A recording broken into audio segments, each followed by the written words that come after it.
ആത്മമിത്രം ആത്മമിത്രം യേശുയൻ ആത്മമിത്രം। परमेश्वर की बड़े नाम की महिमा को फिर से आने वाला प्रभु यीशु मसीह के मीठे और पवित्र नाम से सबको जय मसीह की। परमेश्वर ने आज सुबह एक और बार परमेश्वर की वचन के साथ प्रभात मनन में थोड़ी टाइम मनन करने के लिए परमेश्वर ने एक अवसर हमारे जीवन में दिया है, इसलिए परमेश्वर को बहुत बहुत धन्यवाद करता हूँ। पिछले दिनों में हम हत्या करने के द्वारा क्या सीख सकता है, उसी आज्ञा से उसी का 4 बातों को हमने देखा था। आज हम 5वीं बात की ओर आ जाए। 5वीं बात यही है, God's law requires that the punishment reflect the mental state of the killer। परमेश्वर का वचन के हिसाब से ये बता रहा है कि कोई किसी को मार डालता है, वो उसी का मानसिक स्थिति को रिफ्लेक्ट करता है, प्रतिफलन करता है, दिखाता है वही अवस्था को। आजकल आधुनिक युग में हम देख सकता है कि जानबूझकर हम कुछ दोष करना, बिना जानबूझ के कुछ दोष करना, इसी दोनों में हम डिफरेंस हम देख सकता है। परमेश्वर का वचन में भी वही लिखा है, जानबूझ के कोई कुछ दोष करता है, कुछ आरोप लगाता है, मार डालता है किसी को, उसी को दंड मिलना जरूरी है। परंतु कोई अनजाने में कोई ऐसी होता है, उसी को परमेश्वर का वचन में दंड का आज्ञा हम देख नहीं सकता है। यदि किसी ने मार डालने के लिए उनके हाथ में कुछ वेपन, कुछ हथियार वो लेकर उसी को मार डाल दिए तो उसी का पनिशमेंट, उसी का दंड उसको सहना बहुत ज़रूरी है। इसलिए वो बात गिनतियों की किताब 35 अध्याय 16, 17, 18 में हम देख सकता है कि कोई लोहे का चीज़ लेके किसी को मार डाल दिएगा तो वो हथियार बन जाता है, उसी का दंड उसको मानना है, सहना है। उसके बाद हम उसके नीचे देखता है कोई पत्थर मार के किसी को मार डाल दिया है, वो भी हथियार है, उसको भी हत्या का दंड सहना है। और कोई अपने हाथ में कुछ रखा हुआ है, उसी से हम किसी को भी मार कर वो मर जाएगा तो वो हथियार बन जाता है, वो हथियार का दंड भी सहना पड़ता है। ये परमेश्वर का वचन में बहुत क्लियरली लिखा हुआ है।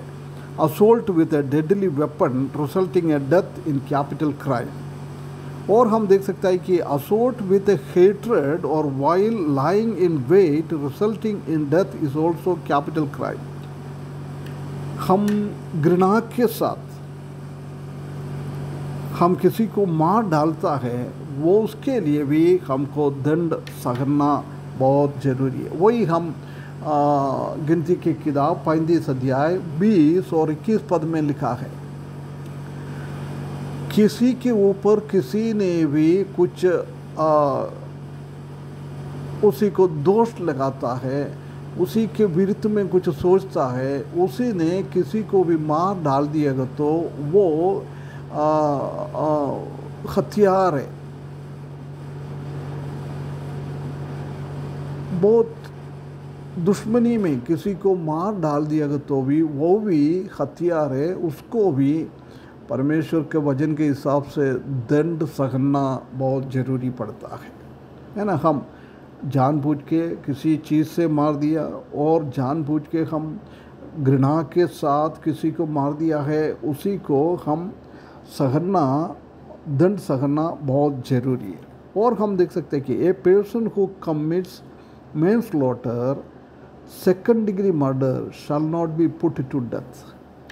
यदि किसी ने किसी को मार डाल दिया है, वो एक सेकंड डिग्री में, पहला अभी हमने पढ़ा है उसी हिसाब से नहीं है, ऐसी करेगा तो उसके लिए दंड सहना जरूरी नहीं है। वही हम निर्गमन की किताब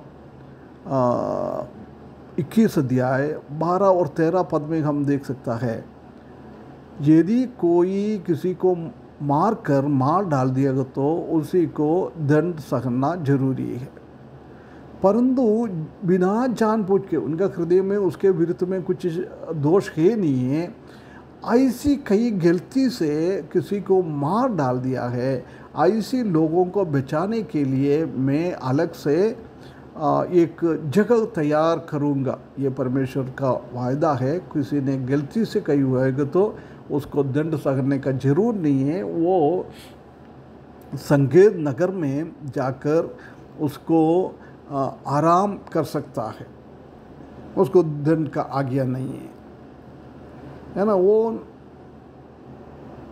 गिनती 35 का 22 और 23 पद में भी वही बात को हम देख सकता है। कोई बिना कोई शत्रु है नहीं है, किसी को भी मार डाल दिया है, वो उसी को दोष नहीं लगाना है, वो दंड का भी पात्र नहीं है ना। ये बिना कोई मन में रखते हुए हम कोई भी ऐसी घटना हो जाता है, उसके लिए परमेश्वर बोल रहा है उसी को दंड का आज्ञा नहीं है ना। उसके बाद ए person who kills in self defence is not guilty under the law. यदि हम अपने आप को बचाने के लिए किसी को कुछ नुकसान पहुंचाया है, वो हमारे लिए एक दंड की स्थिति में नहीं आता है।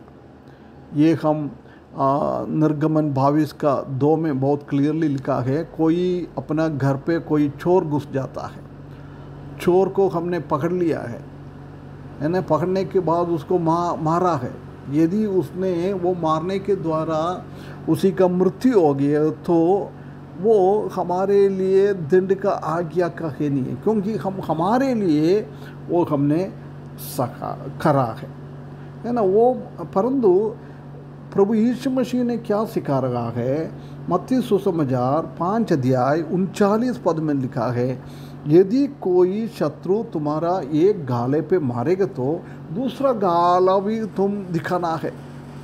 ये परमेश्वर का सिद्धांत है। प्रिय भाइयों बहनों, हम शत्रुओं के साथ ऐसी व्यवहार करना है, ये प्रभु हमको सिखाता है। और हम देख सकता है कि द क्राइमली इंसान शुड बी ट्रीटेड डिफरेंटली।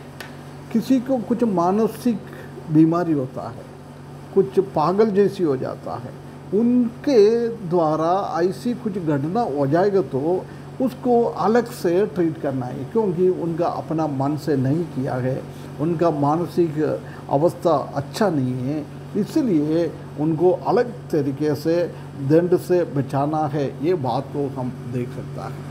तो ये भाई बहनों, इसलिए हम प्रभु यीशु मसीह ने हमको क्या सिखाया है, हम हमारा शत्रुओं से भी प्रेम करना है ना, शत्रुओं के लिए प्रार्थना करना है, हमारा घृणा करने वाले के लिए हम प्रार्थना करना है। परमेश्वर हमको सहायता करे, ऐसे प्रभु यीशु मसीह ने सिखाया है, उसी हिसाब से हमारा जीवन बिताने के लिए परमेश्वर हमको सहायता करे। उसके बड़े नाम की महिमा हो।